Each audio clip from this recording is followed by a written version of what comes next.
Hello guys, આપણે લંબાઈનું માપનની વાત લાસ્ટ કરી હતી, બરાબર. હવે આપણે એવી જ રીતે દળનું માપન અને સમયનું માપન કરવાની વાત બાકી હતી. તેમજ માપનોમાં જે ત્રુટિ થાય છે, કેવા પ્રકારની ત્રુટિ આવે છે, કઈ કઈ ત્રુટિ છે, એ બધી વાત બાકી હતી, બરાબર ને. તો હવે આજે આપણે પહેલાં દળનું માપન જે છે એ સમજીએ. લંબાઈનું માપન સમજી ગયા હતા, એવી જ રીતે દળનું માપન કેવી રીતે થાય તે સમજીએ. તો સૌપ્રથમ દળનું માપન કરવું એટલે કે દળ એટલે કે કોઈ પણ વજન છે એનું માપન કરવા માટે પદાર્થમાં રહેલા દ્રવ્યના જથ્થાને શું કહેવાય છે? દળ. પદાર્થમાં રહેલા દ્રવ્યના જથ્થાને દળ કહે છે. હવે એ જે પદાર્થનો મૂળભૂત ગુણધર્મ છે, મૂળભૂત ગુણધર્મ એનો મતલબ શું થયો કે દરેક પદાર્થને કોઈ ચોક્કસ દ્રવ્યમાન હોય છે, એટલે કે કોઈ ચોક્કસ દળ હોય છે. એ જ રીતે જો આ જે દળ છે એ કોઈ દબાણ તાપમાન પર આધારિત નથી, એટલે કે દબાણ કે તાપમાન બદલાય તો એ દળ બદલાઈ જાય એવું કંઈ થતું નથી. અને દળનો એસઆઈ એકમ, પહેલાં દળ શું છે મેં શું કીધું કે પદાર્થમાં રહેલા દ્રવ્યના જથ્થાને શું કહે છે? પદાર્થમાં રહેલા દ્રવ્યના જથ્થાને શું કહે છે? દળ કહે છે. ઓકે. હવે આ કોઈ તાપમાન દબાણ પર આધાર રાખતું નથી, તો તાપમાન દબાણ જેવી ભૌતિક રાશિ પર આધારિત નથી. ઓકે. હવે આગળ એનો એસઆઈ એકમની વાત કરીએ તો આપણે આગળ વાત કરી જ ચૂક્યા છે, પણ ફરીથી કે દળનો એસઆઈ એકમ શું છે? કેજી. ઓકે. હવે આ તો આપણે ખાલી માત્ર દળનું જે જનરલ વાત હતી એ વાત કરી, પણ હવે આ જે દળની વાત કરી તો દરેક જગ્યાએ દળ માપવાની પદ્ધતિ એક જ હશે કે અલગ હશે? તો એ આપણે એસઆઈ એકમ પદ્ધતિ જે છે જેણે નક્કી કર્યું છે એના મુજબ જ ચાલે છે હાલમાં. તો આંતરરાષ્ટ્રીય તોલમાપ સંસ્થા, કઈ? આંતરરાષ્ટ્રીય તોલમાપ સંસ્થા દ્વારા કિલોગ્રામની પ્રતિકૃતિ દુનિયાની દરેક જુદી જુદી પ્રયોગશાળામાં ઉપલબ્ધ છે. આંતરરાષ્ટ્રીય તોલમાપ સંસ્થા દ્વારા કિલોગ્રામની પ્રતિકૃતિ જે કરવામાં આવે છે તે દુનિયામાં જેટલી પણ જુદી જુદી પ્રયોગશાળા છે એમાં ઉપલબ્ધ જ હોય છે. અને ભારતની જે કિલોગ્રામની આંતરરાષ્ટ્રીય તોલમાપ સંસ્થા જે આવેલી છે એમાં કિલોગ્રામની પ્રતિકૃતિ કરવામાં આવે છે એ નવી દિલ્હીમાં આવેલી છે. ઓકે. હવે આ દળના માપનની આપણે વાત કરી, એમાં નાનો ન્યુક્લિયર પણ હોય, બરાબર ને. તો નાના ન્યુક્લિયરનું દળ કેવી રીતે માપવું, તો એ કેવી રીતે કર્યું નક્કી? તો નાના ન્યુક્લિયરનું દળ માપવા માટે એનો એકમ પહેલાં તો એસ્ટ્રોનોમિકલ યુનિટ, એટલે કે જે ન્યુક્લિયર ભૌતિક વિજ્ઞાનમાં નાના નાના અણુ અને પરમાણુ હોય છે, તો ન્યુક્લિયરમાં જે નાના નાના અણુ અને પરમાણુ છે એ દ્રવ્યના દળ ઘણા નાના હશે. તો એ નાના દળ માપવા માટે જે નક્કી કરવામાં આવે છે તેને યુનિફાઈડ એટોમિક માસ કહે છે. જેવી રીતે એસ્ટ્રોનોમિકલ યુનિટ અને બધું આપણે આગળ લંબાઈમાં લેતા હતા, એવી જ રીતે દળમાં શું આવશે? યુનિફાઈડ એટોમિક માસ. દળ માટે કયું આવશે? યુનિફાઈડ એટોમિક માસ. પણ કેવું દળ માપવા માટે? નાના કદનું. ઓકે. તો હવે આપણને થાય કે એક યુનિફાઈડ એટોમિક માસ એટલે શું? એક યુનિફાઈડ એટોમિક માસ એટલે શું એવું થાય આપણને? તો ઇલેક્ટ્રોન સહિતના કાર્બન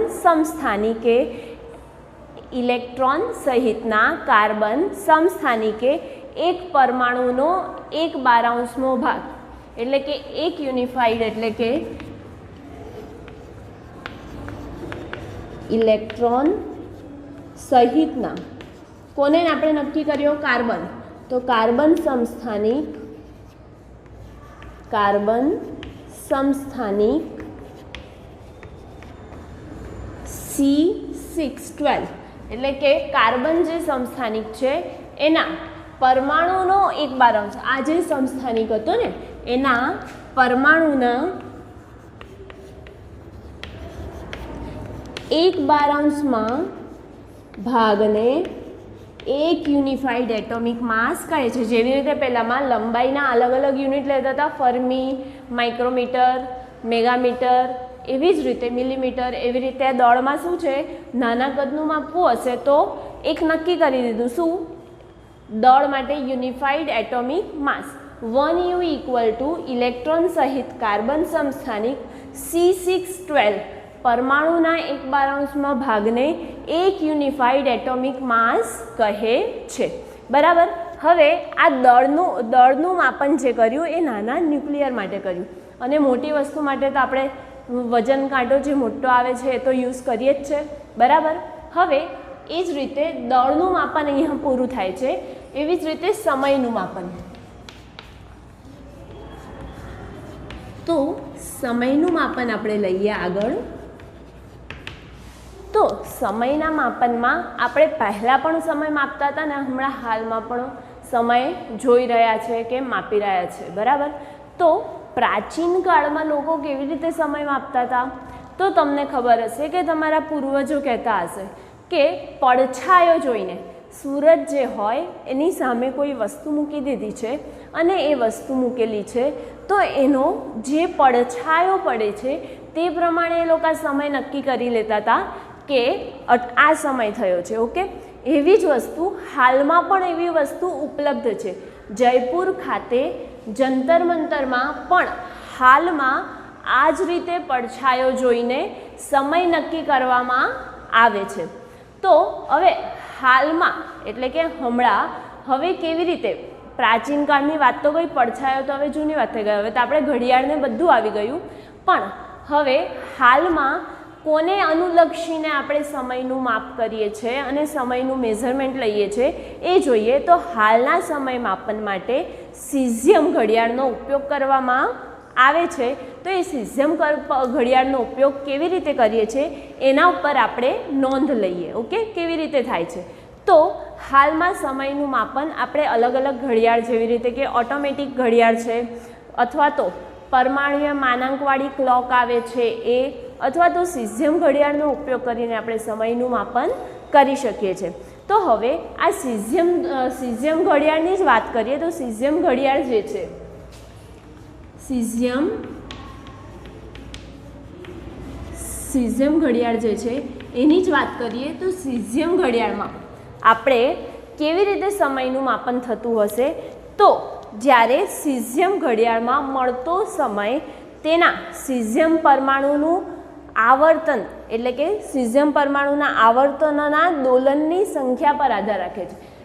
એટલે કે સીઝિયમ જે પરમાણુ લેવામાં આવે CS133, સીઝિયમ પરમાણુ 133 જે લેવામાં આવે છે એમાં જે સીઝિયમના પરમાણુનું આવર્તન થાય છે, શું થાય છે, આવર્તન થાય છે, તેના પરથી જે દોલનો થાય છે, આવર્તનના લીધે જે દોલનો થાય છે એના ઉપરથી સીઝિયમ ઘડિયાળનો ઉપયોગ કરીને આપણે સમયનું માપન કરીએ છીએ। પણ હવે આવર્તન કેટલું થવું જોઈએ, એના ઉત્સર્જિત વિકિરણો કેવી રીતે કેટલા હોવા જોઈએ, તો આપણે 1 સેકન્ડ ગણીએ તો હું એના માટે કહું તમને, તો આપણે જે સીઝિયમ ઘડિયાળનો ઉપયોગ કરીએ છીએ એ ઘડિયાળમાં સીઝિયમ પરમાણુ કયો લીધો, સીઝિયમ 133।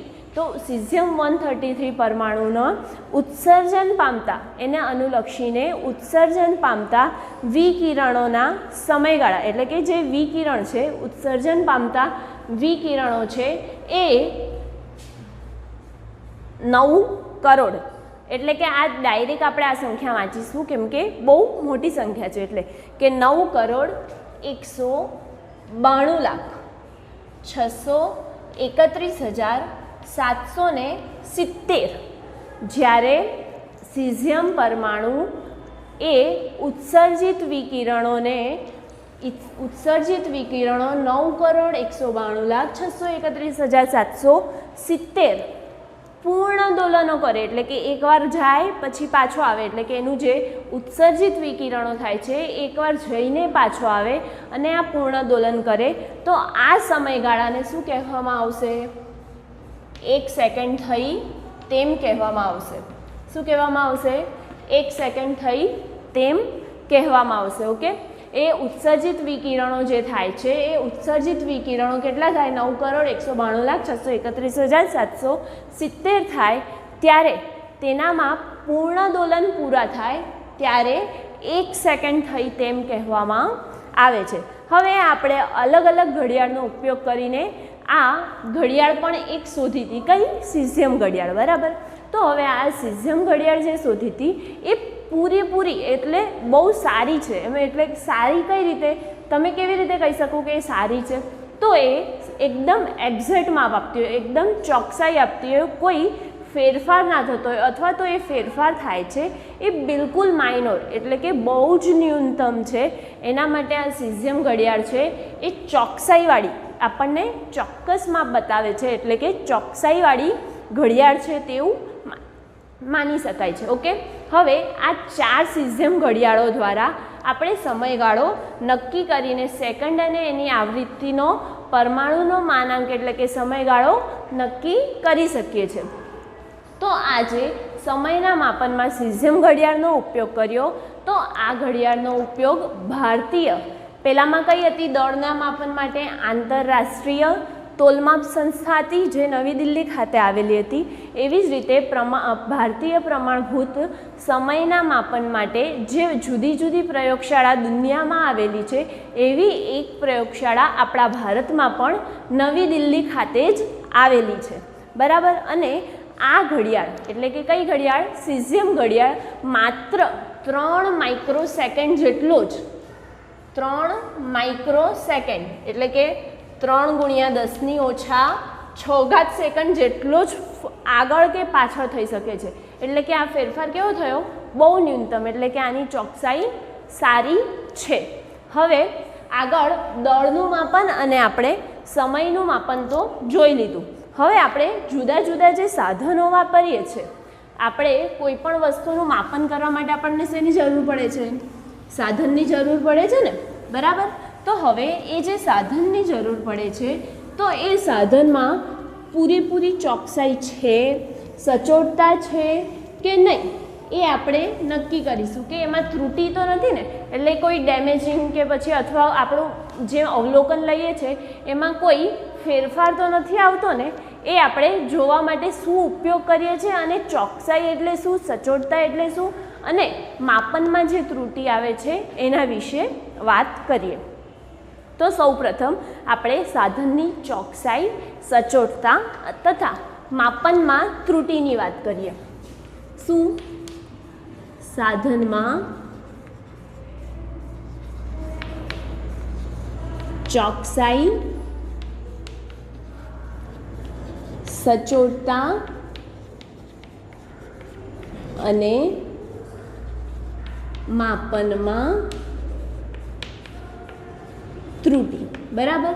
હવે આની વાત કરીએ તો સૌથી પહેલાં આપણે ચોકસાઈ એટલે શું, સચોટતા એટલે શું એની વાત કરી લઈશું, પછી ત્રુટિ આપણે સમજીએ. તો માપનમાં ચોકસાઈ અને સચોટતા એટલે શું? તો પહેલાં તો કોઈ પણ વસ્તુનું માપ કરીએ એટલે કે કોઈ પણ ભૌતિક રાશિ છે એના માપન માટે આપણે જુદા જુદા સાધનોનો ઉપયોગ કરીએ છીએ. તો હવે જે જુદા જુદા સાધનોનો ઉપયોગ કરીએ છીએ એના માટે આપણે કેટલીક ચોકસાઈ હોવી જરૂરી છે. પણ એ સાધનમાં કોઈક ખામીના કારણે એ સાધન બરાબર માપ લઈ નથી શકતું. એને શું કહેવાશે? એનામાં અચોકસાઈ આવી એવું કહેવાશે કે આ સાધનમાં ચોક્કસ જવાબ નથી આવતો અથવા તો ચોક્કસ અવલોકન નથી લેવાતું. તો એ સાધનમાં ત્રુટિ છે તેવું કહેવામાં આવે છે. જો સાધનમાં કોઈ કારણોસર તેમાં આન્સર નથી આવતો એટલે કે અચોકસાઈ ભરેલી છે તો એ સાધનમાં ત્રુટિ છે તેવું કહેવામાં આવે છે. તો હવે આ ત્રુટિ તો છે પણ ત્રુટિ શું છે હજી આગળ સમજતા જઈશું કેટલા પ્રકાર છે શું છે. પણ એ પહેલાં ચોકસાઈ અને સચોટતા. તો ચોકસાઈ એટલે શું? તો કોઈ પણ ભૌતિક રાશિ, શું કોઈ પણ ભૌતિક રાશિ માપનનું મૂલ્ય તે ભૌતિક રાશિના સાચા મૂલ્યથી નજીક હોય, કોઈ પણ ભૌતિક રાશિનું મૂલ્ય તેના માપનના સાચા મૂલ્યથી નજીક હોય તેને શું કહેવાય છે? ચોકસાઈ અથવા તો એક્યુરસી, પરફેક્ટ. તો કોઈ પણ ભૌતિક રાશિનું માપન તેના સાચા મૂલ્ય જેટલું અથવા તે મૂલ્યની નજીક હોય તેને શું કહેવાય છે?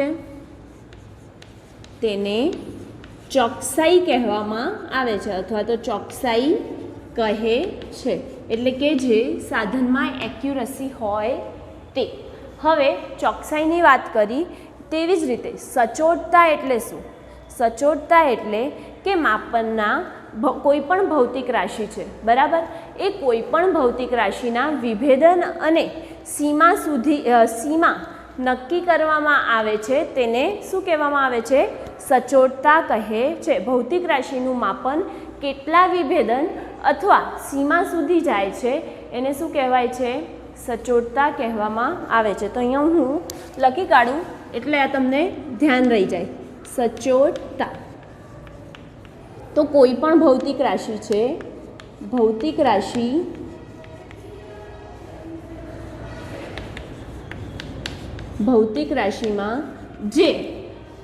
રાશિમાં જે કેટલા વિભેદન અથવા રાશિમાં માપન કેટલા વિભેદન અથવા સીમા, એની લિમિટ, સીમા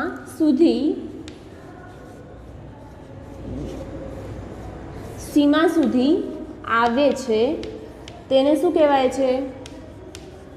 તેને સચોટતા કહે છે. હવે ચોકસાઈ અને સચોટતા આમ જોવા જઈએ તો તમને એવું જ લાગે કે બંને સરખા છે, બરાબર. પણ હવે આપણે એને એક એક્ઝામ્પલથી સમજીશું. તો પહેલાં હું તમને એક્ઝામ્પલ કહી દઉં, પછી ખાલી એમને એમ લખીને બતાવી દઈશ કે એક્ઝામ્પલ શું છે. ધારો કે તમારી પાસે કોઈ પણ એક વસ્તુ છે એ 3 પોઈન્ટ એટલે કે એનું સાચું મૂલ્ય જે આવે છે એ એનું સાચું મૂલ્ય 3.760 જેટલું છે. કેટલું છે સાચું મૂલ્ય? સાચું મૂલ્ય ધારો કે 3.760 જેટલું છે. તો હવે આ કોઈ પણ વસ્તુનું જે માપ કર્યું એનું માપ સાચું મૂલ્ય 3.760 છે. તો હવે એને 0.1 સેન્ટીમીટર વિભેદનવાળી એટલે કે એની લિમિટ કેટલી છે? 0.1 સેન્ટીમીટર જેટલું જ માપી શકે, એનાથી વધારે ન માપી શકે. એટલે કે 0.1 સેન્ટીમીટરના વિભેદન જેટલી 0.1 સેન્ટીમીટરના વિભેદન ધરાવતી કોઈ વસ્તુથી ગનવાળી વસ્તુથી આપણે એ વસ્તુનું માપન કરીએ છીએ તો એ વસ્તુનું માપન કરતાં આપણને જવાબ 3.57 જેટલું મળે છે. કેટલો મળે છે? 3.57 જેટલો એનો આન્સર મળે છે. એવી જ રીતે જો બીજી કોઈ એક વસ્તુ લીધી અને એ જે બીજી વસ્તુ લીધી એ ધારો કે 0.001 સેન્ટીમીટર એટલે કે 0.001 સેન્ટીમીટર ધરાવતી હોય, 1 સેન્ટીમીટર વિભેદન શક્તિ હોય એટલે વિભેદન શક્તિ ધરાવતી વસ્તુ હોય, માપન કરવા માટે લીધી હોય, તો એ વસ્તુ આપણને ધારો કે જવાબ આવે છે 3.4 એટલે કે 3.48 લઈ લો, કોઈ પણ લઈ લો કે 3.48 જેટલો જવાબ આવે છે.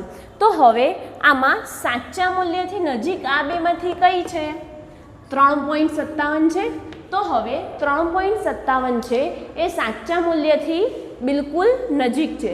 તો એ સાચા મૂલ્યથી નજીક છે એનો મતલબ એ થયો કે આ જે વસ્તુ હતી બરાબર, આ વિભેદનવાળા સાધનથી આપણે માપન કર્યું તો આમાં ચોકસાઈ કેવી આવે છે?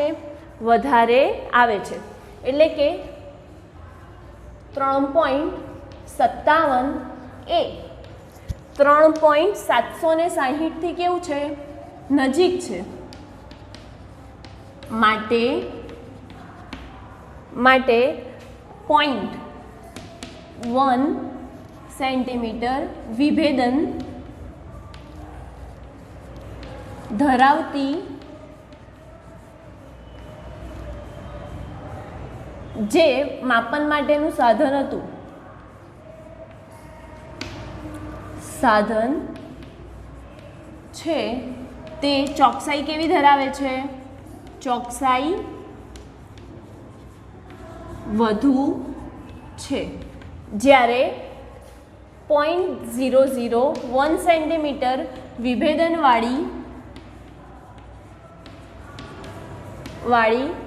વાળા સાધનમાં સચોટતા કેવી છે?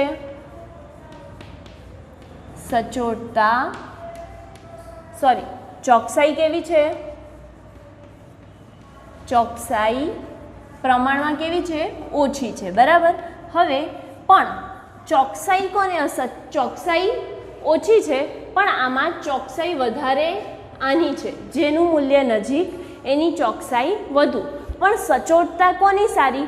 તો જેટલી વિભેદન શક્તિ ઓછી થતી જાય, એટલે કે 0.1 સેન્ટીમીટર છે અને આ 0.001 સેન્ટીમીટર છે, તો જેમ વિભેદન શક્તિ ઓછી થતી જાય તેમ સચોટતા વધારે આવે, એટલે કે એ વસ્તુ વધારે સારી રીતે માપી શકાય છે.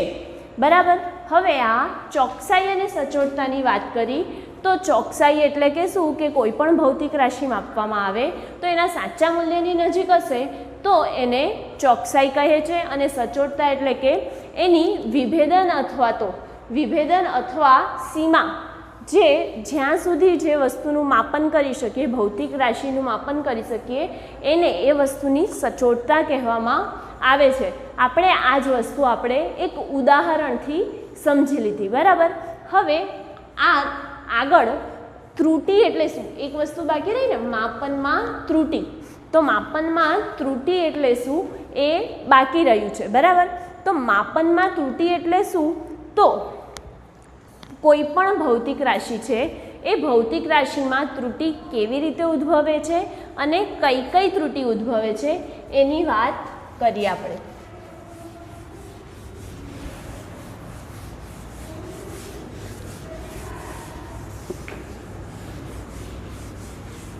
તો પહેલાં તો કઈ ત્રુટિ ઉદ્ભવે છે? બરાબર.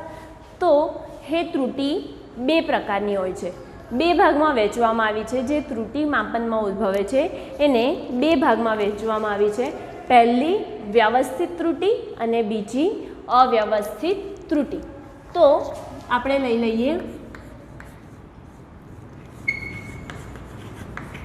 માપનમાં ત્રુટિ. બરાબર.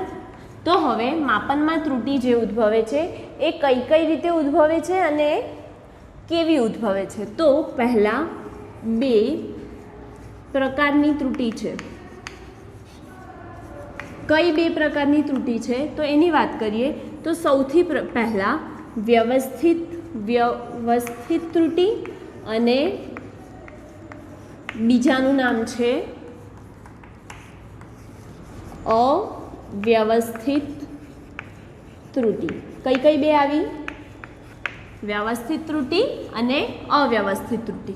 હવે આ વ્યવસ્થિત ત્રુટિ છે એને ત્રણ ભાગમાં હજી વહેંચવામાં આવી છે. કેટલા ભાગમાં?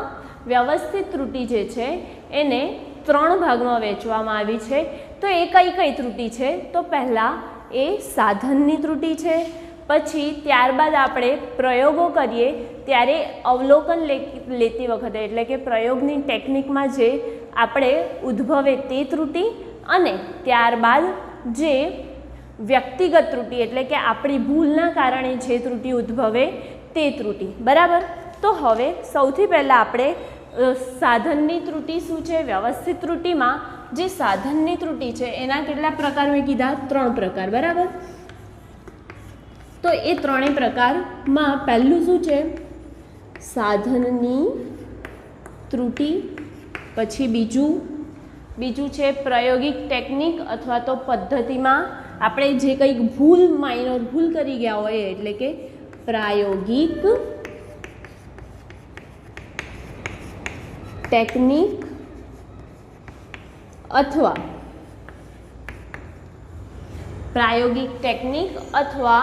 પદ્ધતિમાં અપૂર્ણતા, એવું લખી શકું. પદ્ધતિમાં અપૂર્ણતા. એવી જ રીતે આગળ એક અજી ત્રુટિ છે જે છે આપણા દ્વારા વ્યક્તિગત ત્રુટિ. તો હવે તમને થાય કે આ બધા નામ તો મેં કહી દીધા, પણ વ્યવસ્થિત ત્રુટિ શું છે, સાધનની ત્રુટિ શું છે, પ્રાયોગિક ટેકનિક અથવા પદ્ધતિમાં અપૂર્ણતા કેવી રીતે આવે અને વ્યક્તિગત ત્રુટિ કઈ કઈ છે, એટલે કે આ ત્રણે મારે તમને સમજાવવાનું રહ્યું. તો વ્યવસ્થિત ત્રુટિ એટલે શું? તો વ્યવસ્થિત ત્રુટિ એટલે કે આ પ્રકારની ત્રુટિ એક જ દિશામાં હોય છે. આ પ્રકારની ત્રુટિ, વ્યવસ્થિત ત્રુટિ કોઈ પણ એક જ દિશામાં હોય છે.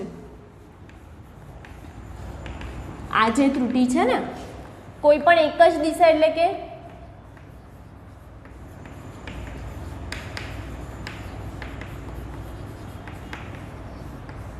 કોઈ પણ એક જ દિશા એટલે કે કાં તો એ ધન હશે કાં તો એ ઋણ હશે. જો ત્રુટિ ધન આવતી હશે તો બધી ત્રુટિ ધનમાં આવશે, અને જો ઋણમાં આવતી હશે તો બધી ત્રુટિ ઋણમાં આવશે. એટલે કે આ એક જ દિશામાં હોય છે, ધન અથવા ઋણ, બરાબર. હવે વ્યવસ્થિત ત્રુટિમાં આપણે સાધનની ત્રુટિની વાત કરીએ તો આપણે કોઈ પણ પ્રકારનું અવલોકન કરતા હોઈએ, અવલોકન લેતા હોઈએ અથવા તો પ્રયોગ કરતા હોઈએ ત્યારે કોઈક વાર સાધનની ખામી હોય છે. એ સાધનની ખામીના લીધે જે ત્રુટિ ઉદ્ભવે છે એને કઈ ત્રુટિ કહેવામાં આવે છે? સાધનની ત્રુટિ. સાધનની ખામીના કારણે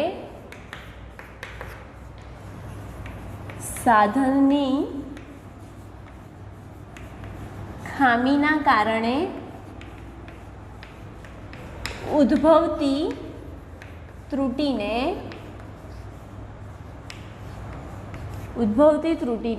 સાધનની ત્રુટિ કહેવામાં આવે છે. તો હવે આ જે સાધનની ત્રુટિ છે તો એ કેવી રીતે થાય? તો એનું એક ઉદાહરણ લઈને સમજી લઈએ કે ધારો કે તમારી પાસે થર્મોમીટર છે.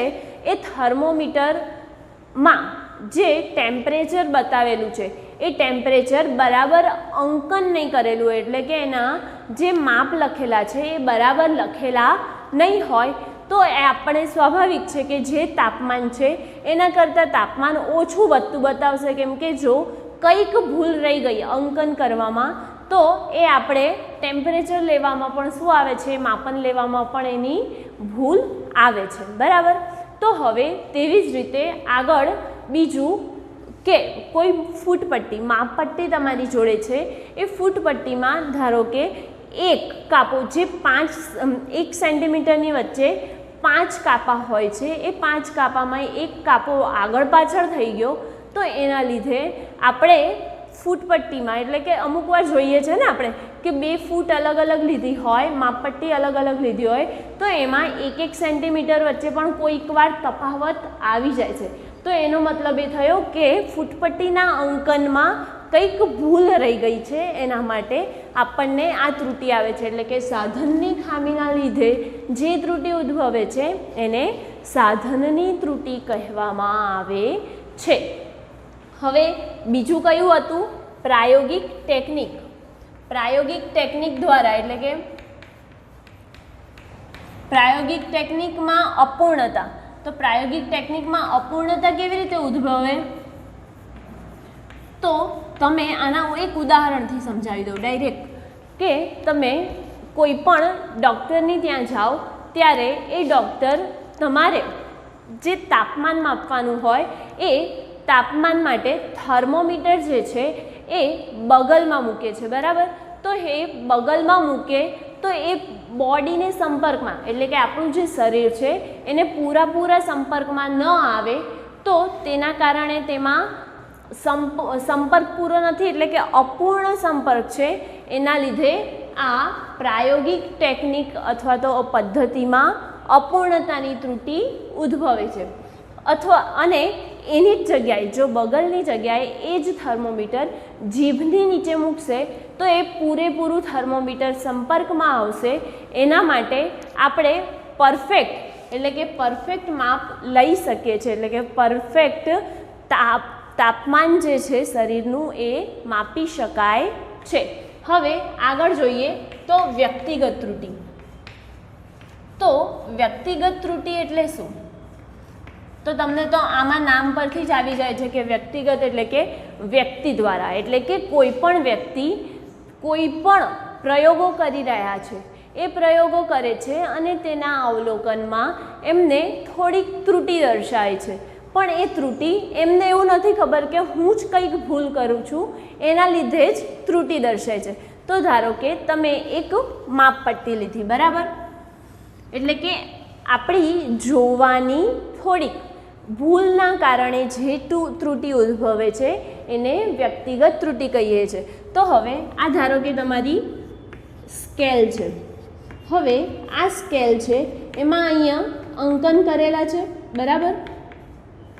તો આ જે અંકન કરેલા છે એમાં એક સોય અહીંયા મૂકી છે, આ જગ્યાએ એક સોય મૂકવામાં આવી છે. તો હવે આ સોય 3 સેન્ટીમીટર પર મૂકી છે. તો આપણે જોઈએ છે તે વખતે આપણે એક્ઝેક્ટ વચ્ચે હોવા જોઈએ, તો આપણને 3 સેન્ટીમીટર જે માપ આવ્યું એ પરફેક્ટ જોવાશે. પણ આપણે જો એક્ઝેક્ટ અહીંયાથી વચ્ચેથી ન જોતા આપણે અહીંયા સાઈડમાંથી, એટલે કે આ સાઈડમાંથી આપણે આ સોયને જોઈશું, અથવા તો આ સાઈડમાંથી આપણે સોયને જોઈશું, તો તેમાં આ સાઈડથી જોઈશું તો સોય થોડીક આમ ખસેલી જોવાશે. એટલે કે જે દ્રષ્ટિસ્થાન ભેદ થતું હતું ને, એ દ્રષ્ટિસ્થાન ભેદમાં, એટલે કે આમાં કંઈક ભૂલ આવશે. તમારા ત્રુટિ માપ લેવામાં એકાદ એમએમની ભૂલ આવી શકે છે. એના માટે સૌથી વધારે વ્યવસ્થિત માપવી હોય તો એ કઈ છે? સેન્ટર, એટલે કે તમારું જે જગ્યાએ મૂકી છે એની સીધી રેખાથી તમે એનું માપન કરશો તો એ ત્રુટિ નહીં સર્જાય. ઓકે, હવે તો આ વ્યક્તિગત ત્રુટિ જે છે એ અહીંયા પૂરી થાય છે. હવે વ્યક્તિગત ત્રુટિ પૂરી થઈ ગઈ, ત્યારબાદ જે લઘુત્તમ માપ એટલે શું? તમે આમ તો ભણી જ ગયા છો લઘુત્તમ માપ, અને તો લઘુત્તમ માપ એટલે શું અને લઘુત્તમ માપની ત્રુટિ એટલે શું? તો લઘુત્તમ માપ એટલે શું અને લઘુત્તમ માપની ત્રુટિ એટલે શું એની વાત કરીએ તો સૌથી પહેલાં લઘુત્તમ માપ એટલે શું? તો કોઈ પણ માપન માટે સાધન વડે માપી શકાતા નાનામાં નાના માપને લઘુત્તમ માપ એટલે શું? કે કોઈ પણ સાધન વડે, પહેલાં લઘુત્તમ માપ, કોઈ પણ સાધન વડે માપી શકાતા નાનામાં નાના માપને લઘુત્તમ માપ કહે છે. કોઈ પણ વસ્તુ છે અથવા તો કોઈ પણ સાધન જે લઈએ છીએ ઉપયોગમાં, એ સાધન લઈએ છીએ ઉપયોગમાં, એનું સૌથી નાનામાં નાનું માપ માપી શકાય તેને શું કહેવાય છે? લઘુત્તમ માપ કહેવાય છે. હવે લઘુત્તમ માપ તો સમજી ગયા, પણ હવે લઘુત્તમ માપમાં ત્રુટિ બી ઉદ્ભવે છે. તો લઘુત્તમ માપની ત્રુટિ એટલે શું? તો લઘુત્તમ માપની ત્રુટિ એટલે કે માપમાં ત્રુટિ કેવી રીતે અનુભવાય, એટલે કે કેવી રીતે ઉદ્ભવે ત્રુટિ? તો લઘુત્તમ માપમાં ત્રુટિ એ સાધનની વિભેદન સાથે સંકળાયેલી હોય છે. કોની સાથે? જે આપણે આગળ, એટલે કે એ સાધન છે એ ક્યાં સુધીનું માપન કરી શકે છે, એની લિમિટ કેટલી છે, એના દ્વારા લઘુત્તમ માપ ત્રુટિ એ સાધનના વિભેદનના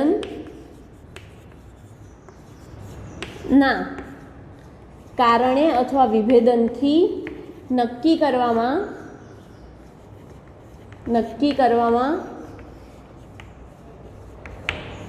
આવે છે. બરાબર. હવે એનું એક ઉદાહરણ લઈ લઈએ આપણે કે લઘુત્તમ માપ ત્રુટિ શું છે, કેવી રીતે ઉદ્ભવે છે. તો લઘુત્તમ માપ ત્રુટિ, ધારો કે વર્નિયર કેલિપર્સનું લઘુત્તમ માપ 0.01 સેન્ટીમીટર છે. કેટલું? વર્નિયર કેલિપર્સનું લઘુત્તમ માપ 0.01 સેન્ટીમીટર છે અને સ્ફેરોમીટરનું લઘુત્તમ માપ અથવા તો સ્ક્રૂ ગેજનું લઘુત્તમ માપ 0.001 સેન્ટીમીટર છે. તો આ એના વિભેદન સાથે, એટલે કે નાનામાં નાનું માપ કેટલું માપી શકે? સ્ફેરોમીટર અને માઇક્રોમીટર સ્ક્રૂ ગેજ 0.001 સેન્ટીમીટર જેટલું માપી શકે. અને તેવી જ રીતે જો વર્નિયર કેલિપર્સ લઈએ તો વર્નિયર કેટલું માપી શકે? 0.01 સેન્ટીમીટર લઘુત્તમ માપી શકે. એટલે કે લઘુત્તમ માપની ત્રુટિ શેના કારણે ઉદ્ભવે છે? એના વિભેદનના કારણે ઉદ્ભવે છે. બરાબર. હવે આગળ જોઈએ તો આ ત્રુટિમાં આ જે ત્રુટિ છે, કઈ? લઘુત્તમ માપની ત્રુટિ છે એ વ્યવસ્થિત પ્રકારની પણ હોય છે અને અવ્યવસ્થિત પ્રકારની પણ હોય છે. બરાબર. તો જે વ્યવસ્થિત કાં તો વ્યવસ્થિત પ્રકારની હશે, ક્યાં તો અવ્યવસ્થિત પ્રકારની હોય છે. તો હવે અવ્યવસ્થિત ત્રુટિ એટલે શું? આપણને એવું પણ થાય પ્રશ્ન. તો અહીંયા અવ્યવસ્થિત આવ્યું તો આપણે અવ્યવસ્થિતની પણ વાત કરી લઈએ. તો અવ્યવસ્થિત ત્રુટિ એટલે શું? તો હવે અવ્યવસ્થિત ત્રુટિ એટલે કે કોઈ પણ પ્રયોગ કરતી વખતે, કોઈ પણ પ્રયોગ આપણે કરીએ તે કરતી વખતે આપણને બહારનું તાપમાન અથવા દબાણ, એના લીધે તાપમાન કે દબાણ પર એ આધારિત હોય છે. તો તાપમાન કે દબાણના લીધે જે અવલોકનો લઈએ છીએ, એટલે કે જે રીડિંગ લઈએ છીએ, એમાં ફેરફાર આવે તેને અવ્યવસ્થિત ત્રુટિ કહે છે. જ્યારે પ્રયોગ કરતી વખતે બાહ્ય પરિબળની અસરના કારણે પ્રયોગ કરતી વખતે બાહ્ય પરિબળના અસરના કારણે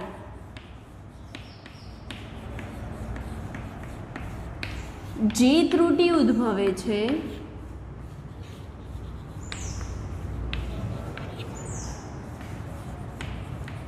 તેને કઈ ત્રુટિ કહે છે? અવ્યવસ્થિત ત્રુટિ કહે છે. જે પહેલામાં આપણે વ્યવસ્થિત અને અવ્યવસ્થિત લખ્યું હતું ને, તો પણ એમાં આપણે અવ્યવસ્થિત નહોતું આવ્યું, એટલે કે એની ચર્ચા નથી કરી. પણ અહીં લઘુત્તમ માપમાં બંને પ્રકારની ઉદ્ભવે. કઈ કઈ? વ્યવસ્થિત અને અવ્યવસ્થિત બંને ઉદ્ભવે. કોઈ પણ ઉદ્ભવી શકે. એટલે કે આપણે આ જાણવું જરૂરી થઈ ગયું. એટલે કે અવ્યવસ્થિત ત્રુટિ શું હતી? તો જ્યારે કોઈ પણ પ્રયોગ કરતી વખતે તેમાં બાહ્ય પરિબળોની અસરના લીધે જે ત્રુટિ ઉદ્ભવે છે એને અવ્યવસ્થિત ત્રુટિ કહેવામાં આવે છે. ધારો કે બાહ્ય પરિબળ એટલે મેં તમને કહી દીધું કે તાપમાન, દબાણ, એના કારણે ઉદ્ભવતી ત્રુટિ. બરાબર. તો હવે અવ્યવસ્થિત ત્રુટિ કઈ છે અને એનામાં માપન કેવી રીતે કરી શકાય છે? તો આ ત્રુટિ જે છે ને એ ધન અને ઋણ, એ રીડિંગ લેતી વખતે ધન અને ઋણ બંને પ્રકારના હોઈ શકે છે. હવે આગળ તો ત્રુટિનો અંદાજ કેવી રીતે મેળવવાનો, પછી નિરપેક્ષ ત્રુટિ શું છે, સાપેક્ષ ત્રુટિ શું છે, પ્રતિશત ત્રુટિ શું છે, એ બધા વિશેની ચર્ચા આપણે આના પછી જ્યારે નવા લેક્ચરમાં મળીશું ત્યારે કરીશું.